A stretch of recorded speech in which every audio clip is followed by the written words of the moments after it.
that was amazing. Complex schools, and a whole lot. A whole lot. Yeah. You are still a strong union. So when you look at the history from the 1952 down the lane to 1960 to 1972, you can realize that there has been a number of shake-ups, even the transformation of the name and here and there. Around the time, you've mentioned about Kwame Nkrumah. Let's look at the military regimes that came in.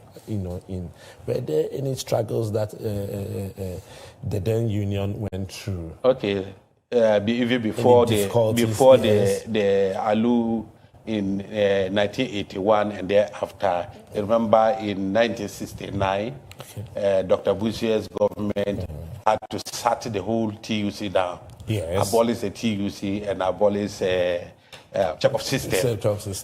That forced everybody to go home. And then when they recovered, things started taking fold. Then the revolution came. And then the takeover came. All the universities were headed by the same University of Ghana. They had a strong Workers' Defense Committee there that took over. And then they joined other teacher unions and other union members. And it was like what happened to the Liman's government also happened to the TUC leadership. The Secretary General was chased out, and all General Secretaries were chased out. And we had to have a new interim leadership. And Sonny Ali and Co, he was the chairman of the University of Ghana. For the trade union. He came to become the interim General Secretary of the Teachers and Educational Workers Union during the ALU period. Then, after the ALU period, it was short-lived because Rollins went back into putting things in order and listening to advice. And so, 1982, we went back to our normal democratic election, either to confirm the interim executive or to get the whole executive back. Or to get the old one did contest. The old one did contest. In fact, the old one was a full rich experience. I will come to that one. So they did the election. They are ALU people. They don't know the trade union dynamics and how we do our politics. So when they went to the election, they thought they were going to say, when they went into the secret ballot, they lost. And then the General Secretary who was ousted was re-elected to come in and continue his job. What was his name? The then General Secretary was Brother C.K. Ahiable. Very powerful man. He had been the founding general since 1966. He had been the General Secretary since 1966. Or those days, there were no term of office. It's not like now that every 4 years we have to vote. They didn't have term of office, and they believe in the courage and the experience of the leaders. So he was there, and he won the election again, and he stayed in office up to 1991 when he finally left the office for Brother Dennis Vomowo to take over as the General Secretary just for a brief period of 1 year, because he went in 1991, and in 1992 the TUC went to Congress, and he was elected as the Deputy Secretary General of the TUC Congress. So and he went on the higher grounds. And then the one who was his deputy actually was the deputy for C.K. Ahiable, Brother Daniel Ayimenchi, another powerful man. And so he, being the Deputy General Secretary for a very long period, then became the General Secretary. In fact, it was Brother Daniel Ayimenchi who appointed me. That's amazing.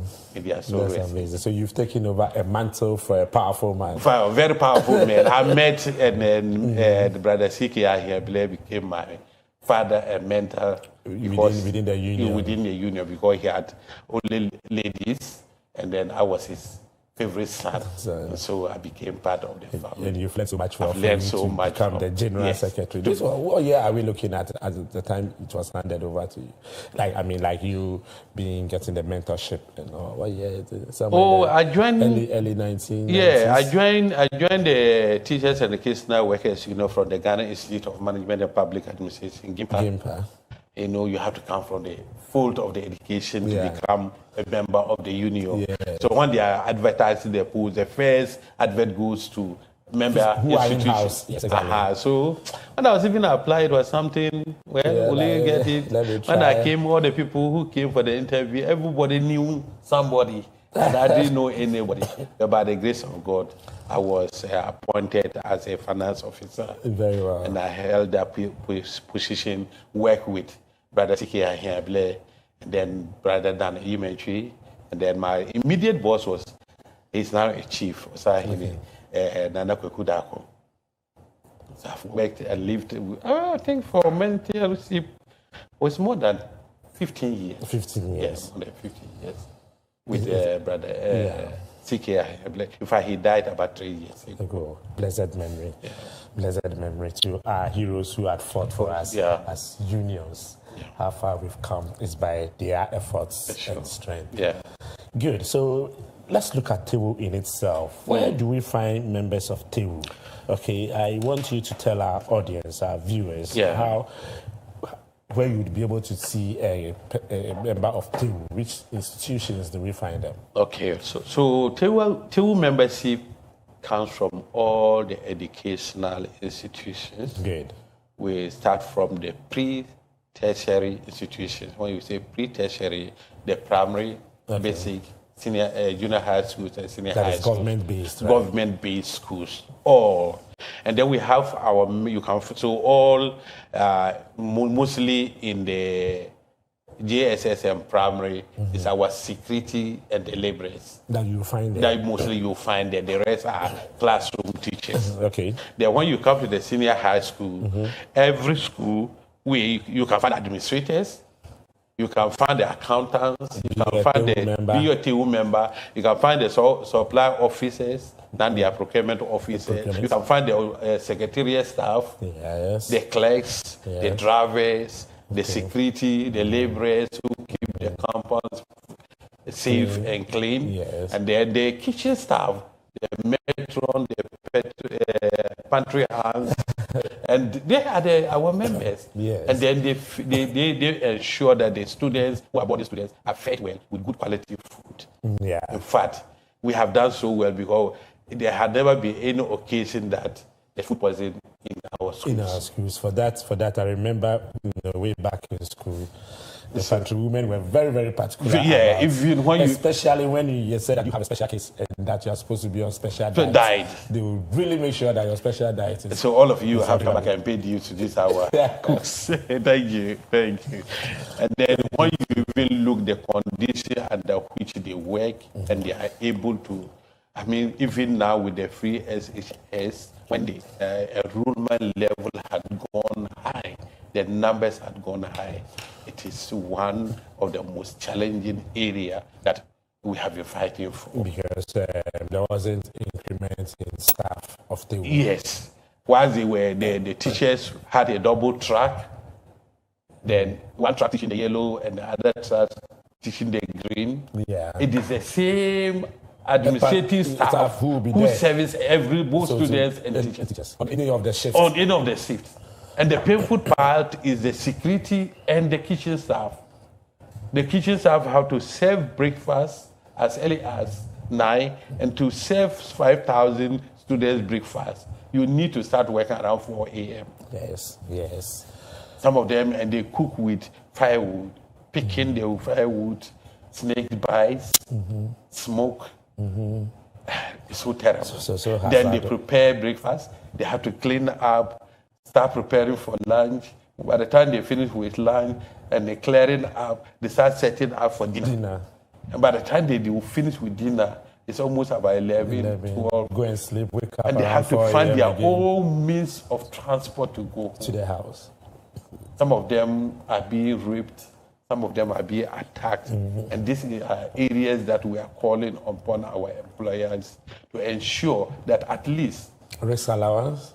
Yes, risk allowance and overtime, because they are not paid any extra. We'll get to that aspect of it now. So that was for the secondary school. Now, when we enter into the universities, where can we find a Tewu member? When you come to the tertiary, Okay, so all the universities are now tertiary institutions, and then we now have the public universities and technical universities. So we have the CBA, that's the collective bargaining certificates, to cover all our members in the colleges of education now. Okay.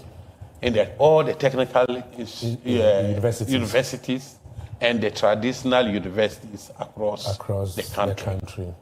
So you can find the same job occupation class of accountants, administrators. At let's say University of Ghana. You can find the same person at UDS. Yes, with the same rank and then job classification. Because we are the certificate is issued based on the job classification. So all drivers in the public university space, both technical and colleges of education and the traditional university, you can find cleaners. Yes. You can find security men. Drivers. You can find drivers. Okay. You can find, they don't normally have the cooks as the secondary schools, but they have gardeners. Okay. They have how about the estates? Animal labs. They have the lab technicians. We have librarians, because universities do a lot of reading and research, especially when it's examination time. Almost all the libraries on the various campuses are busy. 24/7. And then, so you can find my members across all these areas. And in some of the private schools, big schools, you can find my members. Very well. This discussion is getting very, very interesting. Tewu, a very powerful union, as I can recollect from my school days, more especially the university days time. So what is the total number currently? Currently, we were about 65,000. 65,000. But we should be around 55,000 now. Because after all this ALU, we had enjoyed peace, fighting with government for more recruitment. And then we had a group trying to break away from our Those are some of the challenges that from the public universities, precisely from the Kwame Nkrumah University of Science and Technology and the University of Development Studies. We'll take a break, and when we come back, we'll look at Tewu and some of the struggles which you've already started mentioning. We'll look at their strike action as well. When Tewu goes on strike, it is a powerful thing. We'll be right back, viewers. Thank you. Walatu, Walasa, Nadia, Wonso.